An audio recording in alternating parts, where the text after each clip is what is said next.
Assalamualaikum warahmatullahi wabarakatuh. Halo teman-teman semuanya, perkenalkan saya Naila Zafira dengan NIM 251080200074. Di video kali ini kita akan membahas tentang konsep integral dan aplikasi dalam ekonomi. Pernahkah kalian bertanya-tanya bagaimana perusahaan menghitung total pendapatan dari ribuan transaksi setiap detiknya?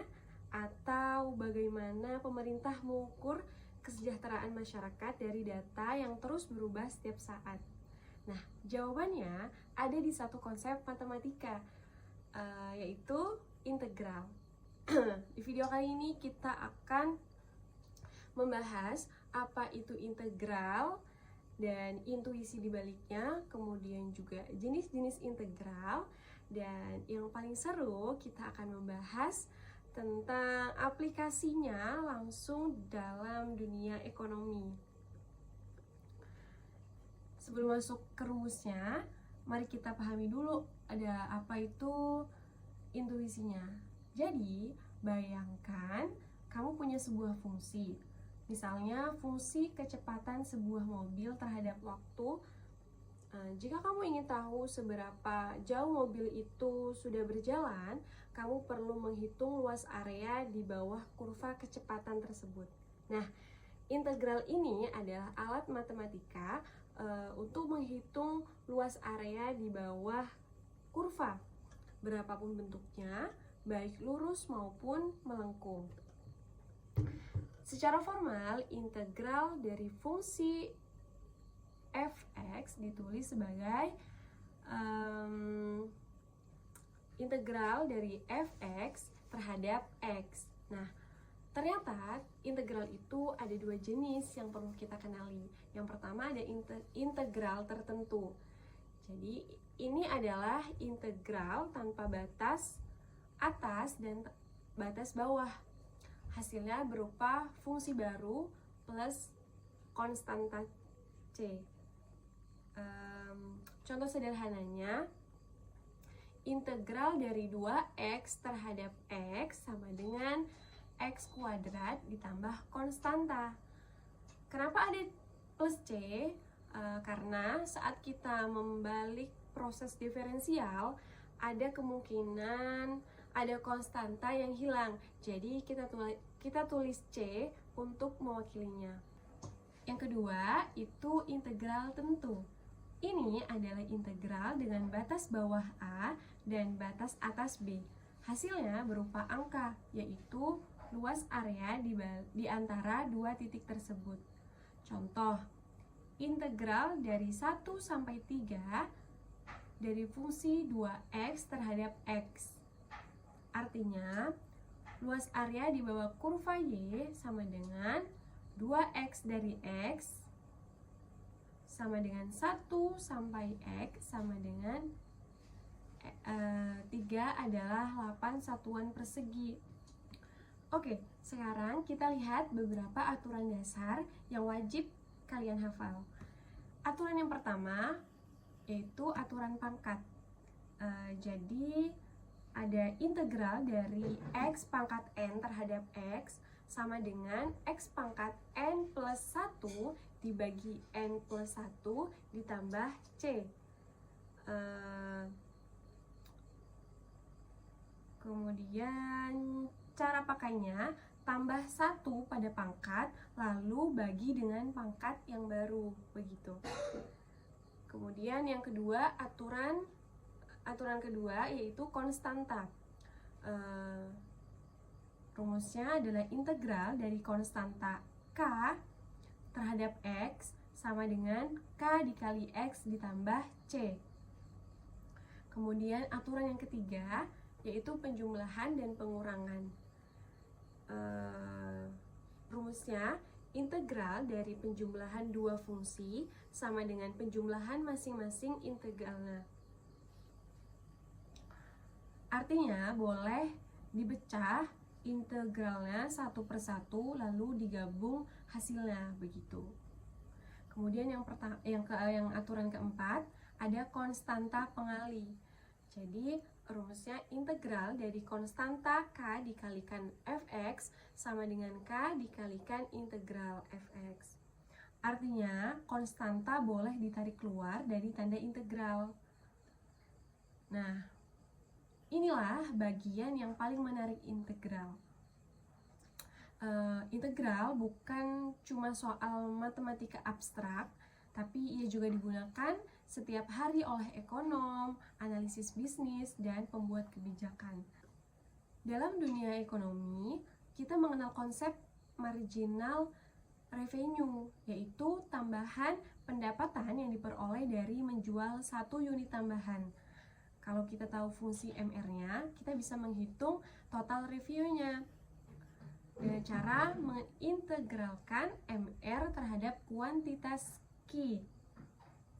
Rumusnya, total revenue sama dengan integral dari marginal revenue terhadap Q.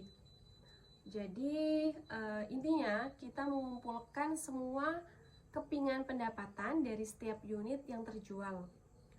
Contoh, misalkan fungsi MR sebuah perusahaan adalah MR sama dengan 100 min 4Q.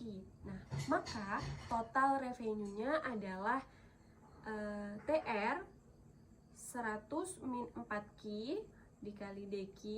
TR sama dengan 100Q min 2Q kuadrat plus C. Karena saat Q sama dengan 0, TR sama dengan 0, maka C juga sama dengan 0. Nah, dari yang tadi, TR sama dengan 100Q min 2Q kuadrat. Misalnya, perusahaan menjual 10 unit. Jadi, tinggal kita kalikan saja teman-teman. TR sama dengan 100 dikali 10 min 2, 10 kuadrat. TR sama dengan 1000 min 200 sama dengan hasilnya 8 dalam satuan tertentu. Jadi, hanya dengan mengintegralkan fungsi MR, kita bisa langsung menghitung total pendapatan. Begitu. Sekarang kita masuk ke konsep surplus konsumen. Surplus konsumen adalah selisih antara harga yang bersedia dibayar konsumen dengan harga yang benar-benar dibayar. Secara grafis, ini adalah area di bawah kurva permintaan di atas harga pasar. Rumusnya, surplus konsumen sama dengan integral dari 0 sampai Q min bintang dari DQ minus P min bintang terhadap Q. Jadi, contohnya, fungsi permintaan DQ sama dengan 120 min 2Q, harga pasarnya adalah 40. Jadi kita cari harga pasarnya dahulu nih, cari Q-nya dulu. 40 sama dengan 120 min 2Q. 2Q sama dengan 80. Jadi bisa diketahui Q sama dengan 40. Begitu. Kemudian kita menghitung surplus step by stepnya. Langkah yang pertama, itu kita substitusi ke rumus integral dari 0 sampai 40 dari fungsi permintaan 120 minus 2Q dikurangi harga pasar 40 terhadap Q. Kemudian yang kedua itu kita sederhanakan fungsi di dalam integral. Integral dari 0 sampai 40 dari 80 minus 2Q terhadap Q 120 min 2Q min 40, kita kurangi langsung, hasilnya 80 min 2Q. Kemudian yang langkah ketiga itu diintegralkan, 80Q minus Q kuadrat dievaluasi dari 0 sampai 40. Kemudian evaluasi di batas atas Q sama dengan 40. Jadi bisa ditulis 80 dikali 40 min 40 kuadrat sama dengan 3200 min 1600 sama dengan 1600. Nah, langkah selanjutnya dievaluasi di atas bawah Q sama dengan 0. Jadi 80 dikali 0 0 kuadrat sama dengan 0 begitu. Nah, jadi dari langkah-langkah tersebut dihasilkan 1600 gitu. Jadi artinya konsumen mendapat keuntungan senilai 1600 satuan uang karena membeli di harga pasar yang lebih rendah dari kesediaan mereka membayar. Nah, ini sangat berguna karena bisa mengukur kesejahteraan masyarakat dari sebuah kebijakan harga. Kemudian ada total biaya dari fungsi biaya marginal. Aplikasi ketiga ini adalah menghitung total cost dari fungsi marginal cost. Bisa diingat ya teman-teman, biaya marginal itu adalah tambahan biaya untuk memproduksi satu unit tambahan dengan mengintegralkan MC, kita mendapatkan total cost. Rumusnya, total cost sama dengan integral dari marginal cost terhadap Q ditambah fixed cost. Nah, misalkan contoh fungsi MC sama dengan 3Q kuadrat min 10Q ditambah 50 dan FC-nya adalah 200. Bisa kita hitung 3Q kuadrat min 10Q plus 50 dikali DQ plus 200. Jadi TC-nya sama dengan Q pangkat 3 min 5Q kuadrat plus 50Q plus 200. Jika perusahaan itu memproduksi 5 unit, kita bisa menghitungnya dengan cara TC sama dengan 5 pangkat 3 min 5 dikali 5 kuadrat ditambah 50 dikali 5 ditambah 200. Jadi TC sama dengan 125 min 125 ditambah 250 ditambah 200. Jadi bisa dihasilkan TC sama dengan 450.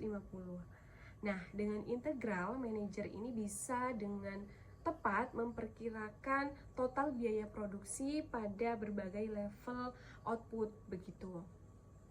Nah, jadi teman-teman bisa kita rangkum yang sudah saya jelaskan tadi, bahwa konsep integral adalah operasi kebalikan dari diferensial. Nah, integral menghitung luas area di bawah kurva. Integral ini ada dua jenis, integral tak tentu dan integral tentu. Nah, aplikasi dalam ekonominya adalah total revenue itu didapat dari mengintegralkan fungsi marginal revenue. Kemudian surplus konsumen adalah area antara kurva permintaan dan garis harga pasar. Kemudian yang terakhir adalah total cost, didapat dari mengintegralkan fungsi marginal cost. Nah, ketiga aplikasi ini membuktikan bahwa matematika bukan hanya teori, tapi juga bahasa yang digunakan di dunia bisnis dan ekonomi setiap harinya. Mungkin itu saja penjelasan tentang konsep integral dari saya. Cukup sekian, terima kasih. Bye-bye teman-teman.